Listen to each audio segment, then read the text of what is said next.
Welcome everybody, TK and Drinks. We got another What's the Story interview today. I'm being joined by Eric.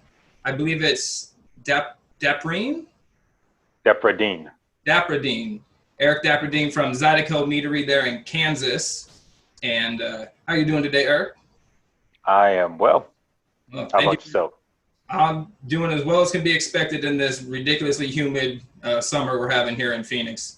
Usually we have these summers where it's like 115, 118. It's hot and dry. We're known for that dry heat, but not this Hmm. summer, man. It's like 103 with like 60% humidity, brother. It's killing me. Oh my gosh. Yeah, I might be exaggerating a little bit. It might be only like 45% humidity, but still, I mean, it's a hot, muggy summer here in Phoenix. So Yeah, that's unusual for the desert. oh yeah, it's saying this is the like craziest monsoon that we've had in like 25 years or something. I mean, we got 9 inches of rain in the past like 2 weeks or something like that. It's just been absolutely ridiculous. Well, at least y'all gonna have a lot of flowers in the desert. No, it's definitely that. All everything's in bloom. It's full steam ahead as far as that goes. So, how long have you guys been in operation there at Zydeco Meadery? Zydeco Meadery has been producing meads commercially since August of 2020. Okay, So it's been it's been a year. been a year now. And actually, before Hmm. I get into that, so why don't you go introduce yourself and tell us a little bit about Zydeco Meadery? Okay. Once again, my name is Eric Depradine. I'm the owner of Zydeco Meadery in Wamego, Kansas. Wamego's a small town known for the Wizard of Oz. It's the town where Dorothy, the main character in the Wizard of Oz, originally came from. Okay. Um, we are Zydeco Meadery is the second meadery in the state of Kansas. We are also the fourth um, winery of color that is opened in the state of Kansas. Three are owned by African Americans. One is owned by an Indian American gentleman. Gotcha. Um, the wines are produced on the campus of Highland Community College in Wamego. Highland has a wine incubator. It's one of three wine incubators in the United States Oh, where startup wineries can rent space, um, ferment, bottle, and age their products. There's also a tasting room adjacent to the production area where customers can come Fridays and Saturdays and have they can taste up to five wines for $5, and then they could purchase bottles of wine.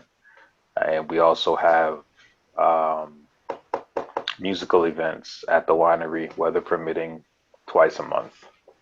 And people wouldn't realize, but Kansas is trying to make a name for itself, like it did before Prohibition in terms of wine. The state really produces some very good quality Franco-American hybrid wines, and hopefully in due time, uh, the nation will become more aware of the variety and quality of Kansas wines. I'm excited to get out. Are you guys on Vino Shipper or no? I That's complicated. I have an account with Vino Shipper. I've had one for the last 9 or 10 months. I just don't have the proper shipping boxes. I got I you. haven't I haven't ordered the proper shipping boxes in order to answer customers' requests for mead online. So you're So not we don't ship at this time, but hopefully by Christmas something will change and I'll be able to get the boxes. right on. Yeah, I'm dying to try your stuff. I've had the stuff from Black Labs over there, and was it Olathe? Hmm. Yeah, their Yeah, stuff his is stuff is good. their stuff is really good. Their lavender one is phenomenal. So if you guys are what they are, man, I'm dying to try your stuff as well. But sounds like Kansas is doing it pretty big out there. Trying on a small scale. I think the state has maybe less than 100 acres of grapes planted, Ooh, and there are small apple orchards yeah. throughout the state that make fresh apple cider for customers during the fall. I think we do have a cidery in, well, south of Wichita, Kansas. They make 4 or 5 different hard ciders and stuff. So there is a variety of things for all palates out here. So back to you're talking about the college campus. What was the name of that college again? Highland Community College. Highland Community College. So you guys have your fermentation tanks and everything is all set up there at the college? Mm-hmm. Yes, it is. Highland's part of a group of community colleges called VESTA. It's an acronym short for the Viticulture and Enology Science and Technology Alliance. And it's a group of maybe 10 or 12 community colleges throughout the United States where students can go in person to the community college or take online classes that lead up to a certificate of enology or a certificate of viticulture, or they can apply the classes towards an associate's of viticulture or an associate's of enology. Gotcha. So I went ahead and got the certificate of enology, and I finished my coursework back in May. So do you guys how does that work with that space? Is it something like you guys give back and like help upcoming students and teach and stuff in compensation for like the floor space, or do you guys rent from them? Or I love the program. I think that's amazing.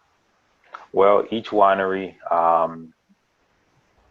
there's a rental fee that we all pay, depending on how long your rent is determined on how many years you're in the incubator. So it goes up every year. The building, I forget how many square feet. It's like maybe 5,000 or 7,000 square feet, Okay. but it's divided. Each client is allotted 220 square feet of space. The college provides 3 240-gallon tanks, 2 120-gallon tanks, 2 80-gallon plastic flex tanks, 2 30-gallon plastic flex tanks. You also have the use of the hoses, the 2-inch plastic hoses, clamps, stainless steel racking cane, punch down tools, I'm trying to picture everything in my head right now. No. 2 20-plate filter presses. There's also a sterile cartridge filtration unit. We have a small and then a large one. And then we also have bottling equipment where you can put like 6 wine bottles and fill them up. We have an automatic corker, and we have a labeling machine and a couple forklifts. So you get the use of all of this equipment. Now you have to reserve it. But that's really not a big issue because we all make wine at different times. At least I do, because I don't have to worry about the grape harvest. But you go ahead and you reserve your time, and in exchange for rent, you get the use of the equipment. That's cool. Do you have, is there like a waiting list to get into that program? Do you have access to the students who are in that program to help you out and stuff like that? There is no waiting list. There is one vacant spot in the incubator at this time. That's crazy. So there are Bob, me, Roy, Hiatus. There are 5 spots available. 4 are currently occupied. 1 is available for rent. Man. So if somebody wants to rent space, all they have to do is submit an application to the director of the Enology and Viticulture program, and if the application is sound, they can begin fermenting. I'll get that information from you, and we'll put it on the screen here, and hopefully see if we can't get that spot filled up for you guys. That's really cool program. I would love to be able to share that information with everybody. Well, before fermentation can begin, let me say this: you still got to go and get your federal and then your state licenses. So once you Oh, get through the paperwork hurdle, then you can start fermenting. but I mean, it's still Yeah. the having the location and all that stuff is such a big, in the equipment, everything is such a big hurdle. I think a lot of people are willing to go put up with the last bit of paperwork and bureaucracy to, make that dream happen. I think it's a really cool program regardless. And the college helps. The college helped me submit my federal paperwork Got you. to get my license, and also my state license. And it also helped me when it was time to submit my labels To the for cola and federal stuff. approval to the Yeah. TTB. Yeah. Don't you love cola? It's awesome, isn't it? Yeah, it's all I can say is never send anything paper. Right. Oh yeah, definitely do Do everything. everything electronically. I had to learn that the hard way. Yeah. I just I think some of their rules are a little bit, goofy and stuff. Like I had a friend that was trying to, or some guys I know were trying to do a root beer mead, and they wanted to call it root beer. Well, there's no beer in it, so they can't call it root Yeah, you beer can't mead. do Just little, that. but ultimately, yeah, as long as you do everything digitally, it's not terrible. hmm Um, so how did you guys come up with the name Zydeco Meadery? Originally, the meadery was supposed to open in Opelousas, Louisiana, Okay. which is 55 miles west of Baton Rouge. And long story short, I went to college at the University of Louisiana at Lafayette Okay. and met my wife on campus, and we moved to Opelousas, which is 20 miles north. For a number of reasons, we could never get the right paperwork. It was lack of funding. So Zydeco Meadery could never happen down there. Ooh, And when we moved to Missouri for work, we decided to keep the name um, after, well, this would have been some time. Well, after I got affiliated with Highland Community College and the opportunity to join the incubator arose, we just decided to keep Zydeco Meadery, partly because we already had graphics already designed when we lived in Louisiana. So in order to not have to spend money to have new graphics made, we decided just to use the name. that's cool. I like the name. It definitely, I'm sure, stands out there in Kansas, having like a Zydeco feel and everything like that. But It does, and it's a tribute to our former home of South Louisiana. got you. It helped it bring a little bit of home with you wherever you go. hmm I like that. That's awesome. So, were you home brewing obviously before you went commercial? Yes, I made mead at home in Opelousas. I think in 2012, that was the first time I made a strawberry or orange mead. Can't remember which one. And fortunately, we had a fruit orchard 40 miles south of where we lived in Coteau, Louisiana, in Iberia Parish. And I Okay. would go to Mr. Romero's orchard and buy oranges and persimmons and peaches and blackberries and muscadine grapes, bring it home, make a mess in the kitchen, and um, add honey to the juice to to raise a specific gravity to 12% and make a mead out of it. So we did that from 12 through 15. And then when we moved to Missouri in July of 15, we continued doing the same thing. So since 2012, so almost 10 years, what was the first time you ever had mead that got you interested in starting your own with that, that made you want to make that strawberry or orange mead? I think the first time I had mead was probably in Seattle Oh, okay. when we went, my wife and I, we, my wife and I, we used to drink Riesling and Gewürztraminer wines from Chateau Saint Michel. Okay. We used to Yeah. drink a lot of Chateau Saint Michel in college. And when we went to Seattle for our honeymoon, we went to an Ethiopian restaurant and they had Tej, and we had Tej for the first time. Oh, okay. And we started. I think that was my first experience with mead. Was at that Ethiopian restaurant in Seattle. Got you. Yeah, I've had one Tej myself. That's a very interesting flavor profile, like very earthy and citrusy and smoky. Yeah, some people compare it to coffee. When I would go to homebrew events, and give samples of Tej, people would compare it to coffee. I don't think it tastes like coffee, but I'm like, okay, Yeah, I think it's a little. I think it's got its own kind of unique flavor profile. Honestly, it saying does.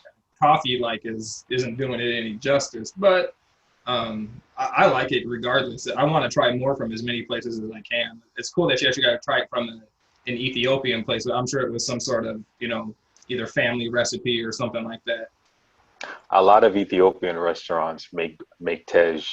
I Yeah. don't know how on earth they're able to make it at the restaurant, but um, if you ask, they usually have a glass, and they'll sell it to you for like maybe $5 or $6 a glass. That's Um, I probably on actually tried. I'm sorry. that's probably on their hidden menu. It is on their hidden menu. In fact, I tried to submit a formula to the TTB last year for tej, Huh. and it was summarily rejected. I wonder why. Gesho is not the The full, Gesho leaves and Gesho sticks have not been evaluated by the Food and Drug Administration. oh, so you would have to And substitute those for something that is on the approved supply list. that I can do that, or I can link up with a university and do a whole bunch of chemical analysis and write a very long paper explaining how Gesho sticks and Gesho leaves can be safely consumed by humans if it's used in part of an alcoholic fermentation process. That sounds like a big expensive headache. Yeah.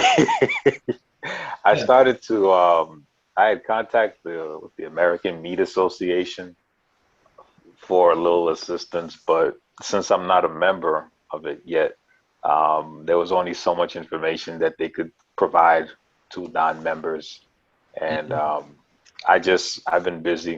I haven't been able, That but I wish I could get someone at K-State who's looking for a research project to do the work for me because yeah, no kidding. I don't have time to go in, and I don't have time to do the organic chemical analysis that the FDA requires. Yeah, that would be a great project for somebody looking, for a research project or something and want to, kind of help the brew industry. Hmm.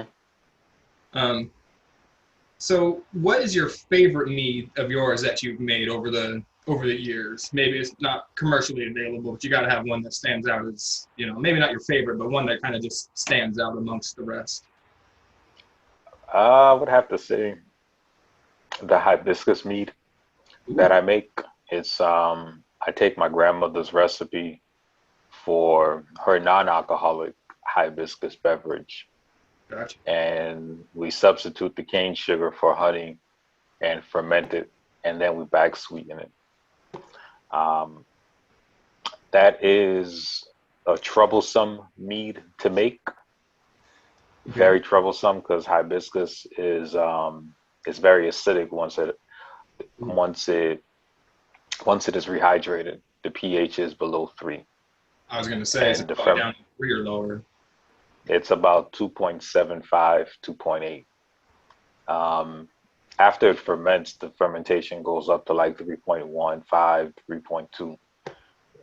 So it changes during fermentation, Right. but it's a very hot, a very acidic. Um, it's very acidic before it's fermented. It is very foamy during the fermentation, so you want to make sure you have enough headspace so it doesn't create a glorified mess in your kitchen or production area. Right. It it is very it can it's just a pain in the ass to make, Hey, fair enough, but man. That's somehow or another people really like it around here. got you. What's on the opposite end of that spectrum? What's one that you don't want to make anymore that just totally didn't turn out right? Uh-oh. Um, oh, that's a good question. The first thing that comes to mind is blood orange, Okay. because blood orange mead, if you make it from fresh blood orange juice, it you got to find a way to tone down the acidity. It makes a beautiful color if you want to use some blood orange juice in an orange mead, just to give it that nice ruby color. It's a great addition, but you got to find a way to tone down the acidity of the blood oranges so it doesn't overwhelm it. I don't mind acidic meads or acidic wine. I think a lot of Franco-American hybrids, and I'm talking about grapes, are acidic. So I don't mind that. But if you are accustomed to drinking vinifera wines and you don't like acidity, blood orange mead can be real, real harsh. Got you. Do you guys make a variety of meads as far as like your sweet to dry? Do you guys kind of focus on one area more than others? Initially, we started out with 4 dries. We made we still have Ozark Beauty, Creole Queen, and Kansas Sizer. Sunflower Delight is no longer available at the winery. It may be available at liquor stores. Ozark Beauty is made from wildflower honey from Arkansas. Creole Queen is made from Louisiana wildflower. And Kansas Sizer is apple plus Kansas wildflower. The Sizer contains English bittersweet apples from New York, tart apples from Missouri, like Jonathan's and Liberty, and sweet apples from Topeka, like Golden Delicious, Red Delicious, and I think the old guy added some Gala as well. On our sweet mead side, we make something called Lavender Love. That's I think that's three degrees bricks. It's made from Kansas wildflower plus dried lavender flowers. Ooh, okay. We make Mass Memories, which is 5 degrees bricks. That's made from cranberry blossom honey from Nantucket Island, Massachusetts. Whoa. And then we back sweeten it with dark amber maple syrup from the Berkshire Mountains in Western Massachusetts. I was born in Massachusetts, so that's my tribute to my home state. Yeah. And then we make the hibiscus, which is made from Kansas wildflower honey and dried hibiscus calyxes, and we back sweeten it with Kansas wildflower honey. So currently we have 7. We're probably going to add 3 more to the lineup, but those other 3 won't be available until the next farmers market season, which will begin in April of next year. Oh, okay. So we got a little while, unfortunately, till those are available, but it gets you plenty of time to get them dialed in. Yeah, the other 6 are available. The sweet meads are only available at the farmers markets. The dry meads are available at a couple liquor stores, 8 liquor stores throughout the state of Kansas. So I see online here that you guys do a ton of, is it a bunch of different farmers market? Is it one particular farmers market that you go to all the time, the Old Town Farm and Art Market? I go to Old Town in Wichita, which is about a 3-hour drive from my house in Kansas City, every Saturday. And then on Thursday afternoons after work, I go to Mission, Kansas, which is about maybe a 15-minute drive from headquarters. And that's located in Mission, Kansas, which is a small suburb outside of Kansas City, Missouri. Gotcha. So that you guys definitely got a little bit of a drive to some of these places. Yes, every Saturday, 500 miles. Man, and well, one of the things that like I love to look at your guys' labels. It has this, this clean uniform look to it and everything. And but as I follow on your social media, one of the things I noticed that drew me to your guys' page and everything that I don't see almost anywhere else This seems like a real family affair, man. Like your wife and kids are in all the photos. You know, it seems like kids help out in the. They I think that's so I awesome. have to laugh because my daughter, who's 8, she would beg to disagree that she's being forced to help in some cases. Like Like a right hostage before situation. right before we right before we talked, we were in our apple orchard and Hmm. we needed to get some weeds out of there. Because they probably were like 6 inches tall. So I was in Wamego last night and I slept over there. And when I came home, I unloaded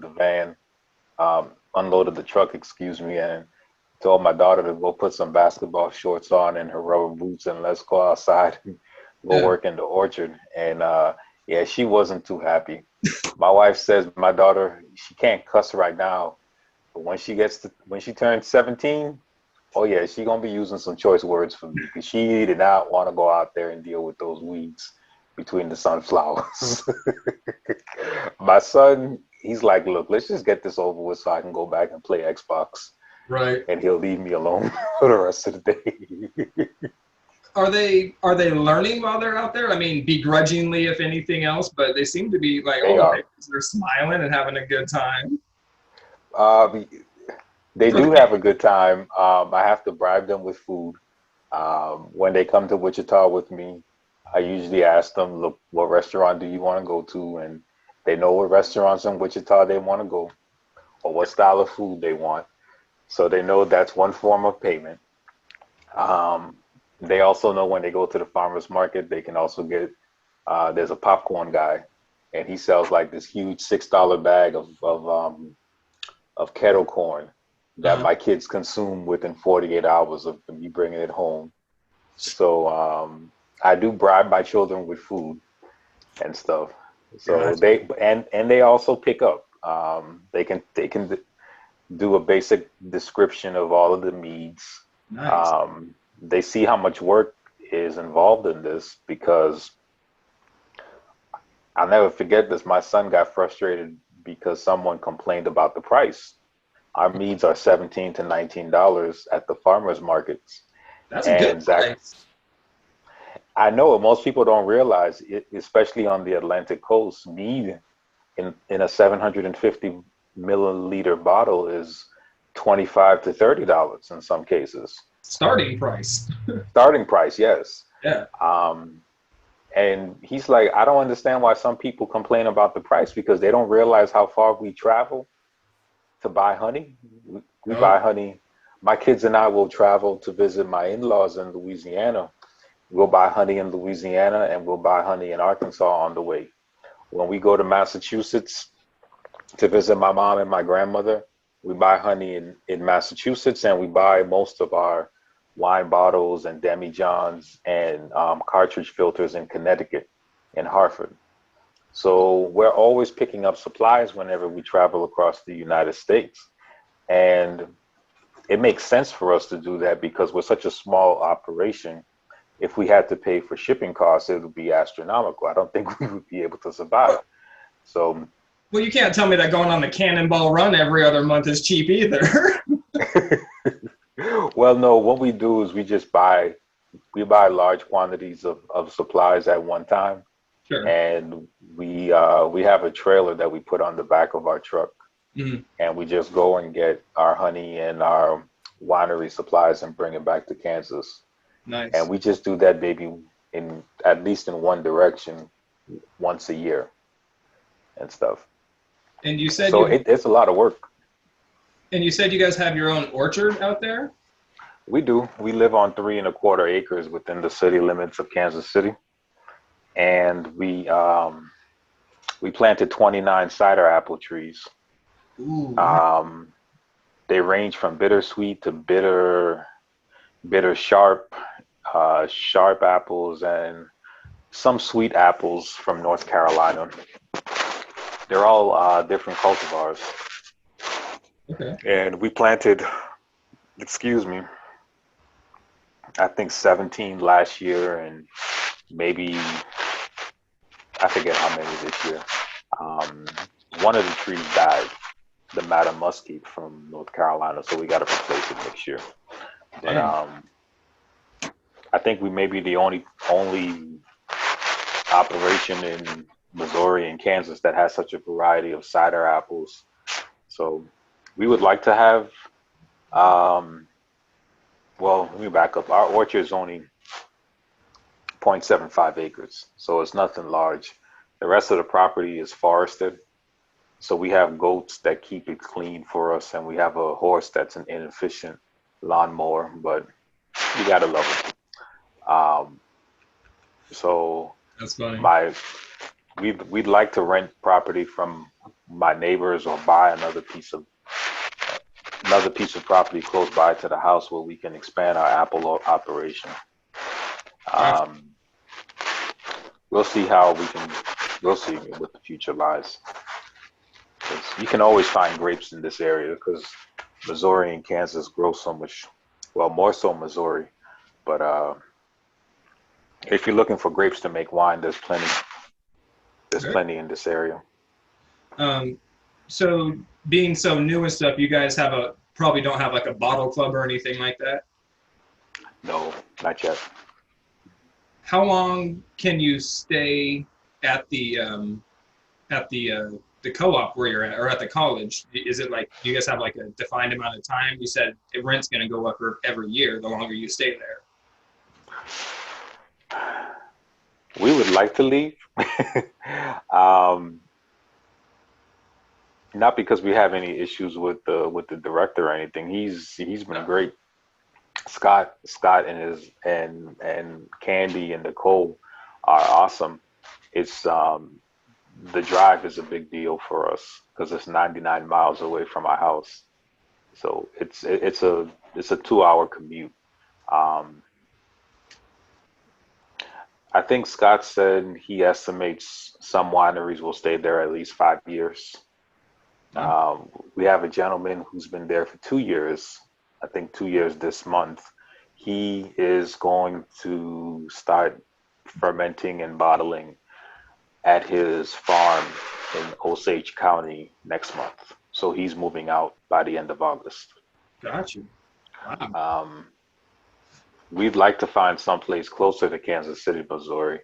It's just that it's really hard to find in 1,000 square feet or 1,500 square feet of industrial space, because that's real tight. You know, Right. Most industrial space is 10,000 square feet on average, and we definitely don't need that kind of space. Right. And then also the zoning laws. Alcohol manufacturing is zoned a certain way around here, and only certain neighborhoods it's permissible for that. So Gotcha. we anticipate we'll probably be there another 2 years. I don't see the situation changing. Gotcha. Well, why ruin a good thing that's what you got going on, man? If it's working for you and it's working for them, no need to change it now. Yeah, and it helps to have the winery instructor Nicole. Nicole is awesome, and the viticulture instructor Candace. That's one of the hardest working farm ladies ever. She ain't no pushover. She will run you over with a tractor in a New York second. Dang. She's awesome. That's awesome. Good to hear that, man. Let's see here. So do you use one particular yeast strain for everything? Do you have you use different strains for each of your flavor profiles? How do you guys lock that there? I did. I think for the dry meads, we use different strains of mead, different strains of yeast. But I was listening to a podcast where the owner of Moonlight Meadery said he uses all the same strain of yeast for all of his meads. And I said, well, damn, if that's what he's doing, then I think I'm going to do the same thing and not have to worry about keeping up with six different types of like champagne yeast versus Cote de Blanc versus EC 1118 or 71B. Just I think there's one that I used recently in the hibiscus that has a low nutrient requirement, Okay. and it worked out very well. And I was like, you know what? We just gonna pay the $43 or the $50 for 500 grams of it, and that's what we're gonna use from now on. Because There you go. mead mead is a pain in the butt because it has such low nitrogen, Right. available nitrogen, and being that I live so far away from the winery, I could only go on Saturdays after the farmers market. So I can't babysit my fermentation like other mead makers can. Got you. So this yeast that has a low nitrogen requirement works out very well. And I think that's what we're going to do because it's hard for me to get to Wamego during the work week, Hmm. especially, um, well, I was always going to work full time. Oh, even sure. even during the pandemic. But it's hard for me to break away because my kids are active in sports, Oh, I'm so I sure. have to take them to soccer practice or softball practice, and trying to make it out to Wamego and then make it home and then get enough sleep to get up to work to go to work the next morning is difficult. Go from daddy to mead maker to working man to back to everything at the drop of a hat. Hmm. Just Yes, so we're oh, just gonna go with that one yeast strain from now on and make life simple. I like that. I'm starting my first home brew myself, but I'm going to go with the Kvike yeast. It ferments at in high temperatures. It doesn't need a lot of temperature stability, so I'm really hoping that's going to work out for me. Okay. You guys do any like mead and food pairings or anything like that um, when you're having bottles at home or anything? Hmm, not often. It's basically whatever my wife and I feel like getting out of the basement. So we've we're not too persnickety when it comes to what meat goes with what food. If it tastes good, then that's what we drink while we eat dinner Hmm. or while we're watching a movie or such. Um, we don't really have. I guess that's what happens when you make meat for so long. You really don't. You just grab a bottle off the shelf downstairs in the basement and just bring it upstairs.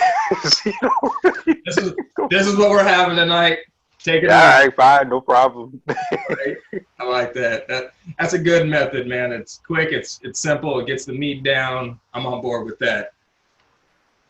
So if you're going on, say you're stuck on a desert island and you got 3 bottles of mead with you, what are those 3 bottles of mead be looking like?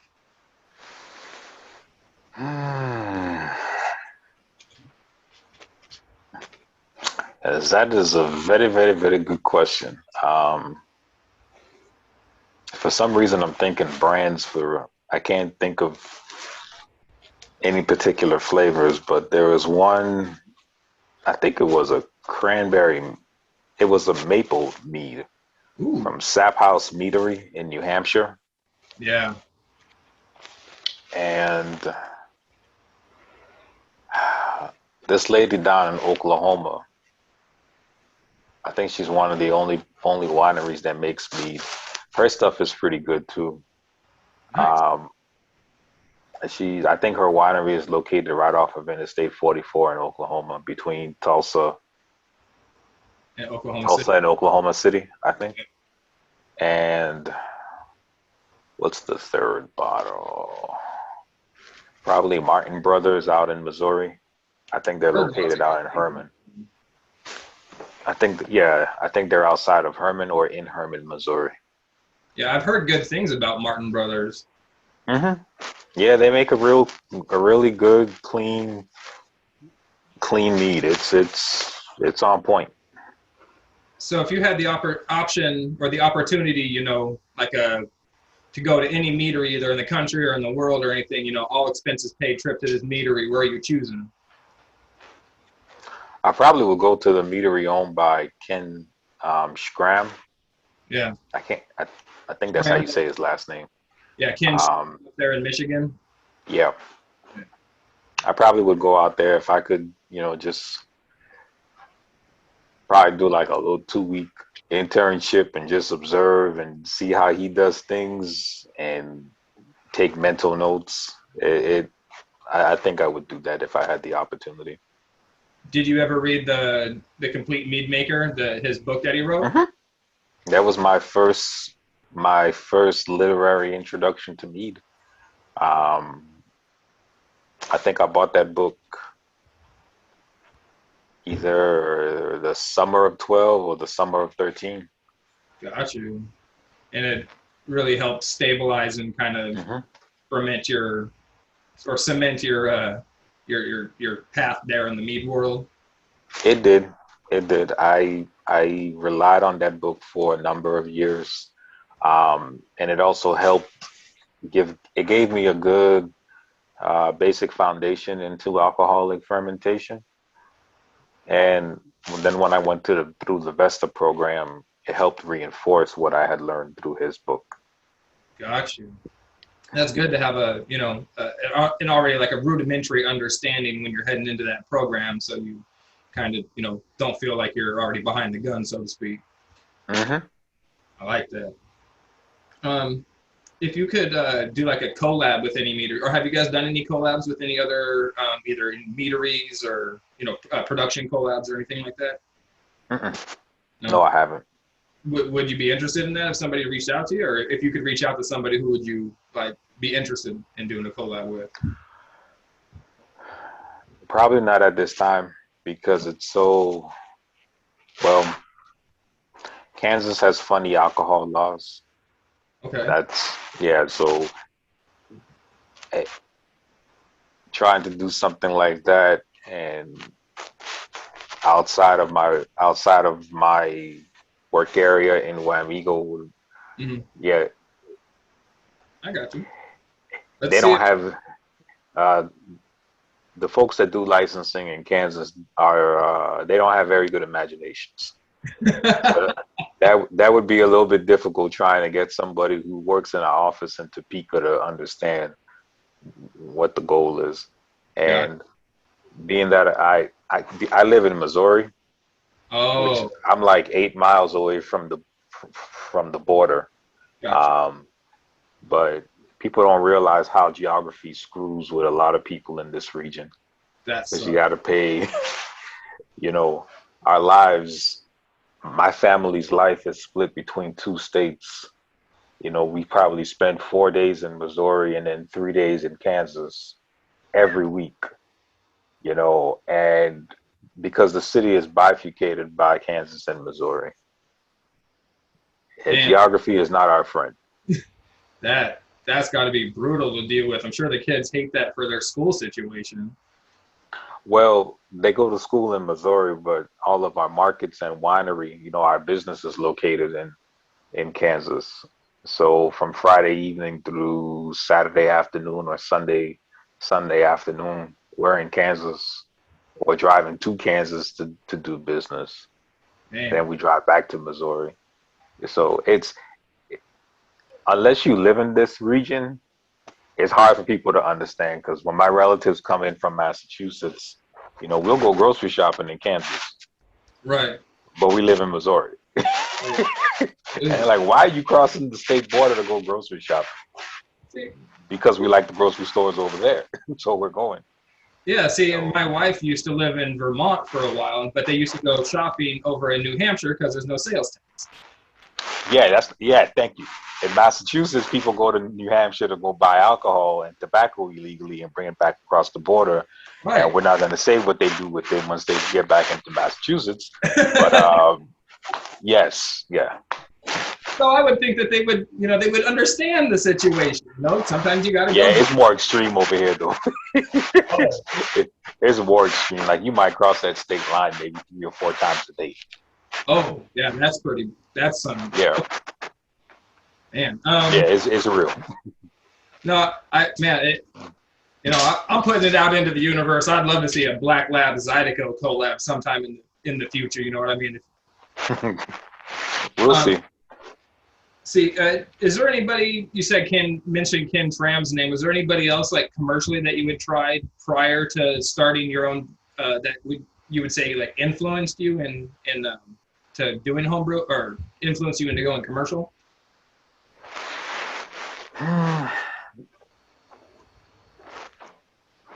Not on the meat side. It was probably more on the grape wine side.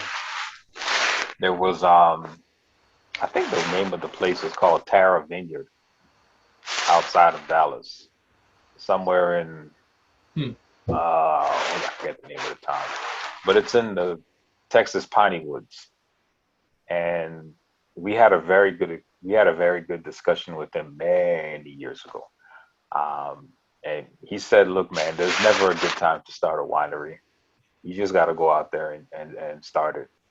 And, you know, you can plan, you can research, but sometimes you just got to take that leap of faith. And granted, it also helps to have money when you take that leap of faith, because it just makes the wheels go around a little easier. That's your lubrication. But that's what we did during the pandemic. We started this in the middle of the pandemic. Right. So I would have to say Tara Vineyard, and there used to be a winery called Pontchartrain Vineyards north of New Orleans, on the other side of Lake Pontchartrain. I don't know if they're still in business, but the gentleman that used to operate the winery, that man was a wealth of information. Oh, wow. It was a wealth of information. He recommended, he said, man, get as many books as you can, read. If you can go to conferences, do so. Because the resources were very limited in Louisiana for wine education. So if you could do things online, or if you can go to a conference in Texas, he said, do that. So when the opportunity came up to take classes over in Kansas at Highland Community College, you know, I thought of him. Nice.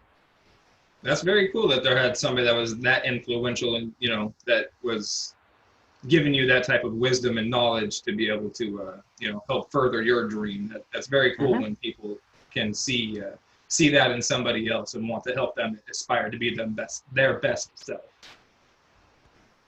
Yeah, I was very fortunate to meet those guys and have very, very good, positive, fruitful conversations with them when I spoke with them years ago. So that being said, if you had, you know, taken all this knowledge that you've learned over the years and everything, and the culmination of your years of experience, and if you were going to be given a list, you know, here's an unlimited supply of whatever you need. You know, you're at one of them TV shows. It's like, whatever you need to make your ultimate mead. You know, what are you picking? What kind of honey are you picking? What's your adjuncts that you're going to put in there? Ooh.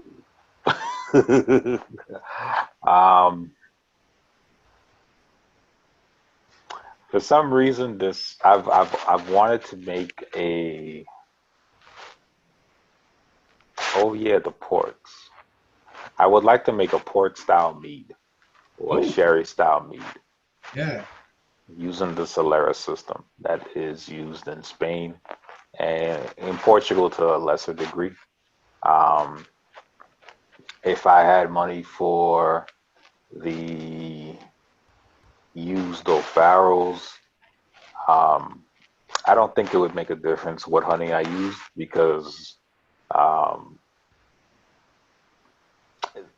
the oxidation process and so much acetaldehyde, which is actually a positive thing when you're making fortified wines like sherry and port. I don't think, you know, whether I use blueberry honey or clover honey or cranberry blossom honey would make a difference, probably in terms of color.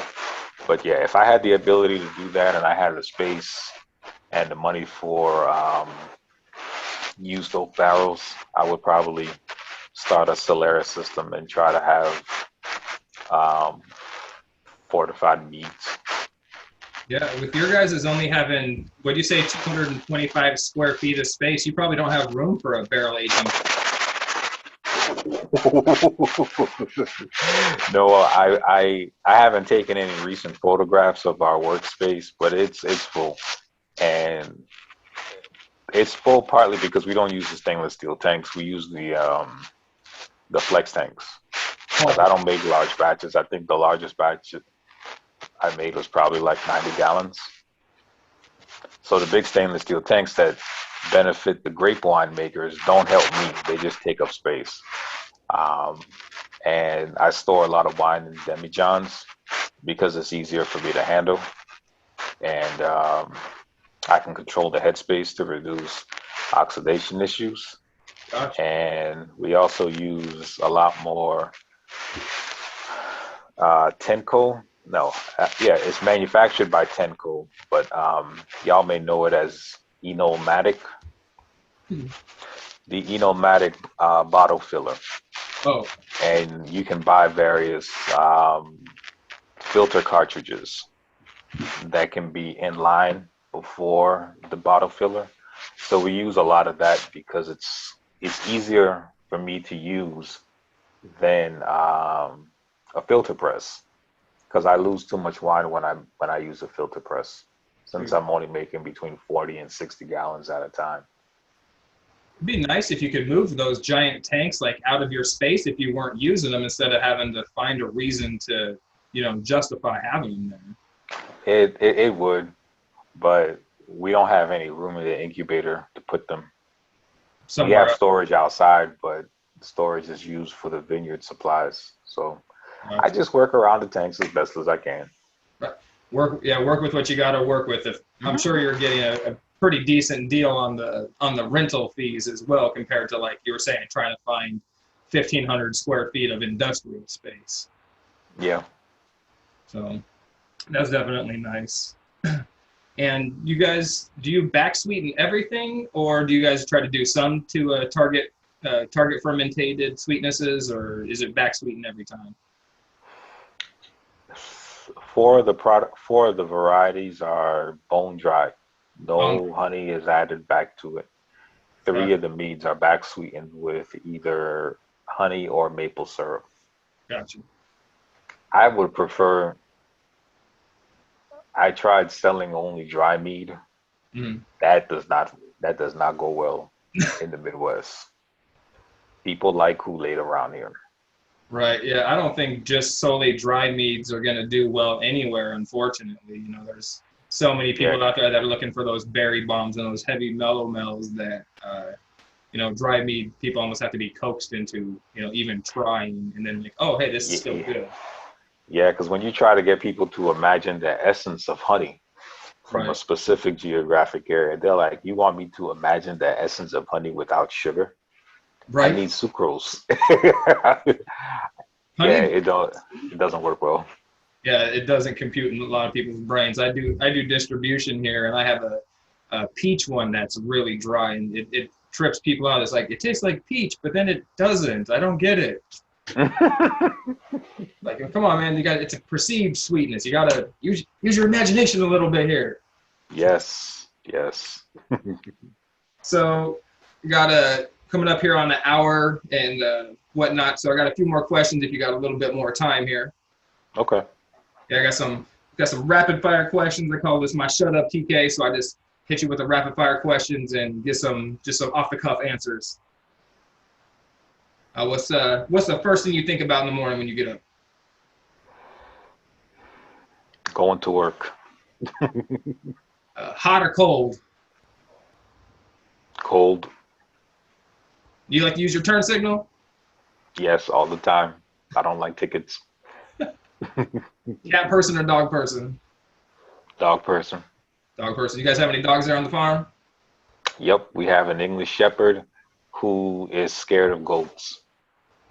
You would think something that's the cousin of the Border Collie would be able to boss goats around. It's the complete opposite.